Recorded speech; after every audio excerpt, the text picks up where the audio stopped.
Hey guys, welcome back to my channel. Today's video we're going to be doing my hits and misses for the month of May. I seriously feel like we just did this, but I actually have quite a few products to share with you guys, a lot of misses and quite a few hits as well. All of these are actually high-end products. I was going through and picking all these products out and I was like, holy crap, I don't have anything drugstore or like affordable in this video, so I apologize. I definitely need to get back onto the drugstore bandwagon because at the beginning of the year I was all drugstore.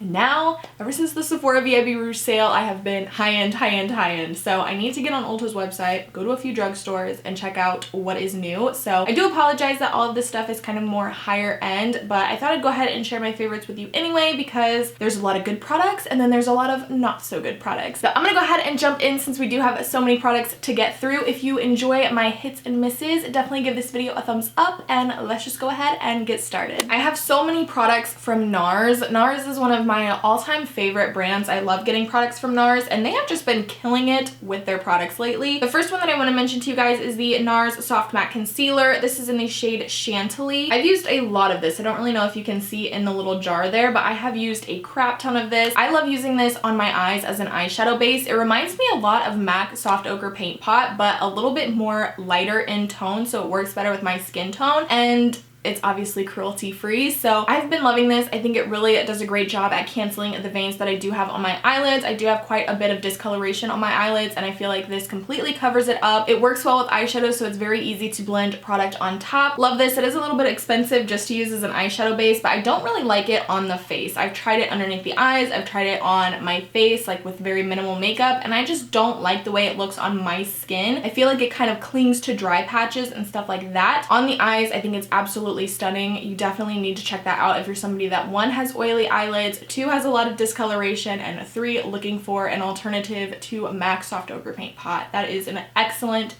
eyeshadow base. The next product that I have to share with you guys is the Smooth and Protect Primer with SPF 50. This is also from NARS. This primer is so freaking good. I love this. This literally makes your skin look like a baby's bottom. It is so smoothing. It fills in pores and fine lines so well. Like, this product is fantastic. It does have a high SPF, so this is not a product that I would recommend using if you're going to be like out and taking a lot of flash photography photos and stuff like that because it can cause flashback. I haven't tested it personally with flashback, but products that usually have a higher amount of SPF in them typically have flashback, so I haven't tried that with this, but I love this. Even if I'm not wearing any makeup, I will put this on as an SPF when I'm sitting outside or going, you know, anywhere. You want to protect your skin. If you're somebody like myself that has large pores, this is a lifesaver. This literally makes your foundation glide on so nicely. I've been using this in conjunction with my Becca First Light Priming Filter and the combination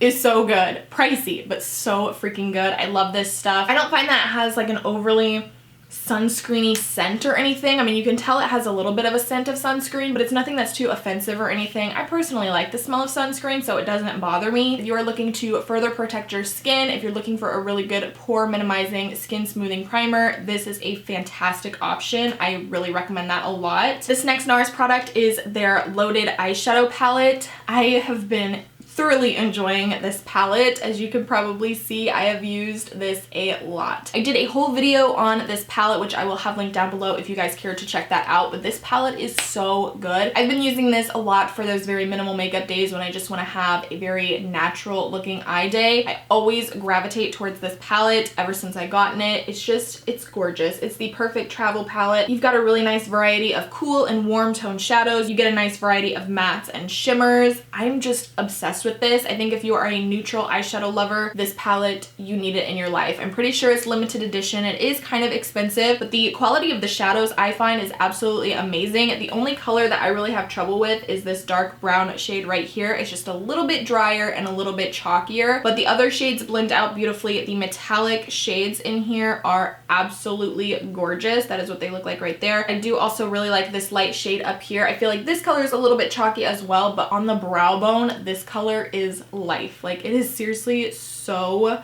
freaking beautiful and glowy. That is what it looks like right there. I always put this on the brow and I think it looks fantastic. It looks so beautiful. Definitely cannot rave about this enough. If you want to see my full in-depth video on it, like I said, I'll have it linked down below so you can check it out. But definitely recommend that palette. If you can get your hands on it, I highly suggest that you do, especially if you're somebody that really likes neutral shadows. It's amazing. My last NARS favorite that I want to mention to you guys is their Bonk Disable highlighting palette. If you get one thing that I have mentioned in this video, get this freaking palette. I'm pretty sure this is limited edition too. I could be wrong, but I'm pretty sure it is. This is just like probably my new favorite highlighting palette. I'm not even kidding when I say that. It is so stunning. First off, I'm obsessed with the packaging. I think the packaging of this is so nice. I really think that NARS is stepping out of their comfort zone when it comes to packaging, which I can definitely appreciate. But the colors in here, packaging aside, the colors in here are amazing. The highlights, the formula, the colors, everything about this palette is just,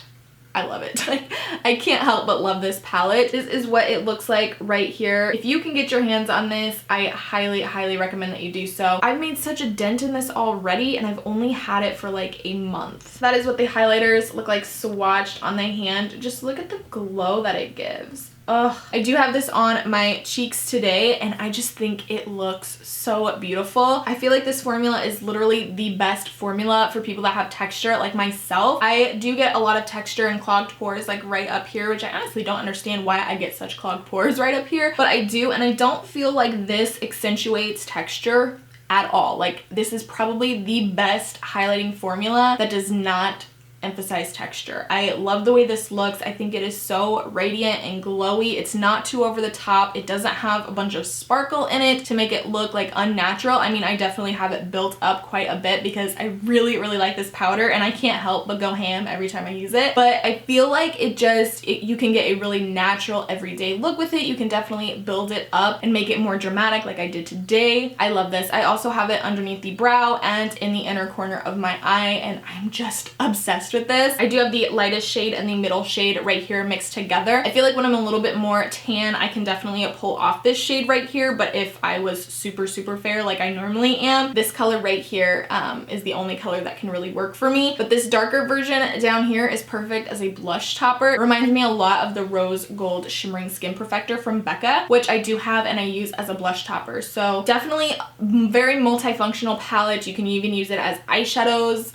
It's fantastic. The last two products that I want to share with you guys are both from Pretty Vulgar. The first one is their bronzing powder. This is in the shade Son of a Bee. I have put this thing to work since I've gotten it. I love using this as a contour powder. I do have it as my contour today. I just think this powder is so nice and smooth. It goes on the skin so beautifully, and I feel like if you are somebody that has fair skin, this is a really nice contour shade. It's not too warm, it's not too cool, it's just the perfect in between like neutral shade. I love using this on those very minimal makeup days, kind of like as a bronzer and contour in one. If you just want to use like a fluffy brush and kind of focus it into the contours of the face and blend it out, I think it looks absolutely stunning. It goes on the skin so nicely. It doesn't move around foundation or anything like that. I love this, and the packaging is so freaking cute. I did do a whole video on a lot of Pretty Vulgar products, so I will have that link down below as well if you care to check that out. But this bronzing powder, I give 2 thumbs up. I've really been enjoying it. The only thing that I do have a con with this is that there is a lot of kick up with this powder, which I did mention in that video. There's a crap ton of kick up with this, which is pretty annoying because it gets everywhere, but the product is beautiful. I love it. I definitely recommend it. And then my last favorite that I want to share with you guys is the Pretty Vulgar Make Them Blush and Sweet Revenge. This color I think is absolutely perfect for the summertime. That is what it looks like right there. I love this. This color is kind of like my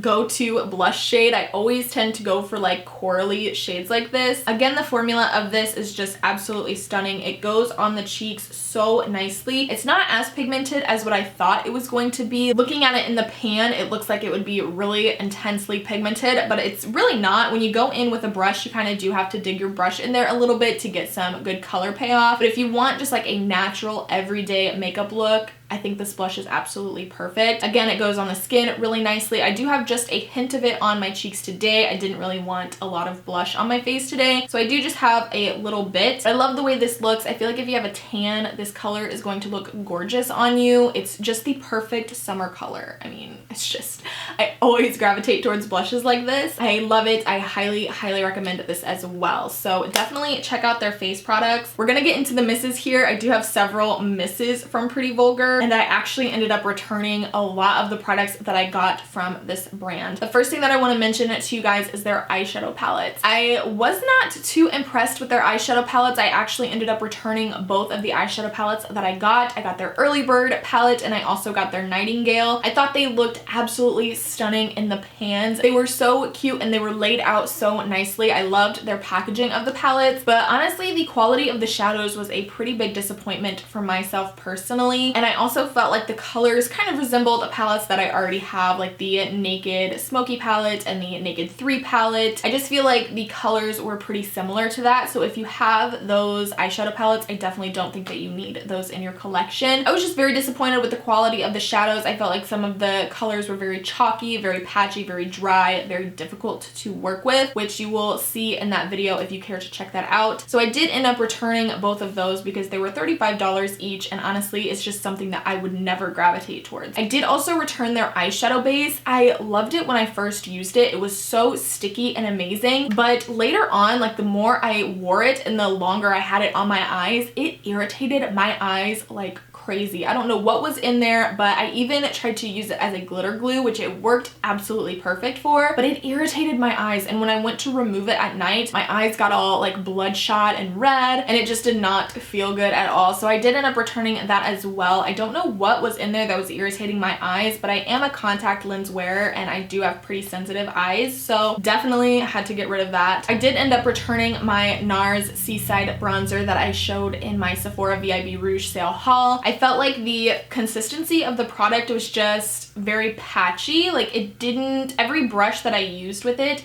it just would not go on my skin very well. The color Seaside was just very unnatural. I felt like it was very orangey and kind of Oompa Loompa-ish on my skin, and it's just not something that I was into. So I did go ahead and return that as well. And I also returned the Stella blush that I got during my Sephora VIB Rouge sale haul as well. That was in the shade Eclipse, I believe. It looked online like it was going to be a really nice corally blush, which I am so into, but it was actually more of a rose gold color and it was so freaking shimmery. I did not like it at all. It just did not look good on my skin. I feel like if you have a darker skin tone, that color would look really good on you, but for somebody that's fair like myself, it just did not work. I tried it out a few times. The powder was very soft. There was a lot of kick up with it and I just did not like it. It was just not my cup of tea. I do have two Sunday Riley products that I want to mention to you guys that I do actually have in hand here. The first one is their CEO Micro Dissolve Cleansing Oil. I was so disappointed in this and I am still using it. I have like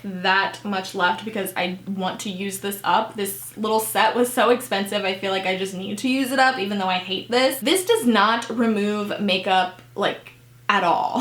Every time I use this, I feel like I really have to go in and wash my face afterwards because like I just don't feel like this cleanses my skin well enough. This was definitely a disappointment. The smell of this, it smells like Dayquil, like the liquid Dayquil. It makes me so nauseous. I hate the smell of Dayquil because I've taken it so much in my life and I hate the way that it tastes. Like it just brings me back to days when I'm feeling crappy and have to take Dayquil. I don't like it. I do not recommend this. I think it is not good, especially for the price. I love Sunday Riley's products. This is actually one of the first Sunday Riley products that I am not in love with. I'm very disappointed. I'm glad I just got this little sample because I will not repurchase that once I'm done with this. I'm almost done with it. I still have a little bit left, but I'm trying to work through it. This is another CEO product that I was very disappointed in, and I was actually gonna buy the full size of this as well, which I'm so glad I didn't. This is their C+E Protect Repair Moisturizer. This stuff is hella freaking thick. Like, I do not like thick moisturizers. This is a cream. This doesn't smell like as bad as that. This has a really nice like citrusy scent, which doesn't bother me, honestly. The thing that I do not like about this is that it is so thick. I hate thick creams. I hate putting thick creams on my face. I just feel like it's so heavy and uncomfortable, and this takes forever to sink into the skin. I love my Murad Hydrodynamic Moisturizer. It's a cream as well, but it goes on like a gel moisturizer instead of a cream. It's so lightweight, it sinks into the skin super fast, and that is what I like about it. I remember when I first started using that, I was very intimidated because it was a cream, but when you put it on the face, it honestly goes on like a gel, and that is why I love it so much. This is a cream. This is a thick cream. If you're somebody that has like oily skin, I don't think I would recommend this for you because it's so heavy. If you have dry skin, I honestly don't know if I would recommend this either because it doesn't feel very moisturizing at all. It just feels heavy and I don't know, sticky. It's just not my cup of tea. I'm not even going to try and finish this up because I hate putting it on my face. I am going to give it to my sister or my mom and see if they would like it, but for me and my skin, I do not like it. I absolutely hate it. But that is going to be it for my hits and misses for the month of May. I hope you guys enjoyed it. Definitely give it a thumbs up if you did, and let me know down below in the comments what some of your hits or misses have been for this month. Lots of misses this time around. I definitely feel like this is probably the most misses I've ever had in hits and misses. But I hope you guys enjoyed the video. Be sure to subscribe to my channel if you are new, and I will talk to you guys soon in my next one. Bye! Think I can fly, think I can fly when I'm with you. My arms are wide, catching fire as the wind blows.